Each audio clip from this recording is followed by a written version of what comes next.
আমাদের জীবনে আমরা যখনই এমন কোনো মানুষের সাথে পরিচিত হই যে বয়সে, পদে এবং আর্থিক দিক থেকে আমাদের থেকে পিছিয়ে, তখন আমরা সবাই খুব হীন নজরে তাদের দিকে দেখি।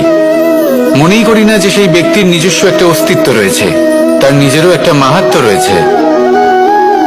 আমাদের মনেই হয় না যে আমাদের সামনে দাঁড়িয়ে থাকার যোগ্যতা আছে তাদের। চলুন আপনাকে একটা প্রশ্ন করি, শূন্যের নিজস্ব মূল্য কোথায়? আপনি বলবেন কিছুই না। শূন্যের আবার নিজস্ব মূল্য কোথায়? কিন্তু যখন এই শূন্যই কোনো সংখ্যার সাথে এসে যুক্ত হয়ে যায়, কোনো অঙ্কের সাথে এসে যুক্ত হয়ে যায়, তখন তার মূল্য অনেক গুণ বৃদ্ধি পায়। অর্থাৎ এই শূন্যের মূল্য অবশ্যই আছে।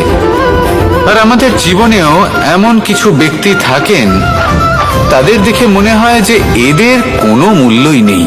কিন্তু যখন এই ব্যক্তি কারোর সাথে এসে জুড়ে যান, তখন তার মূল্য সেই ব্যক্তির বৃদ্ধি ঘটায়। এই সংসারে এমন কোনো ব্যক্তি নেই যার কোনো মূল্য নেই।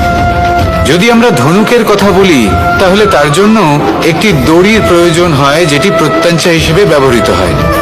যদি এই প্রত্যঞ্চা না থাকে, তাহলে ধনুকের কোনো মূল্যই থাকে না। যদি প্রত্যঞ্চা না থাকে, তাহলে ধনুকের অস্তিত্ব অসম্পূর্ণ থেকে যায়। এই সংসারে যে কোনো ব্যক্তি হোক বা যে কোনো বস্তু হোক, প্রত্যেকের নিজস্ব একটি মূল্য আছে।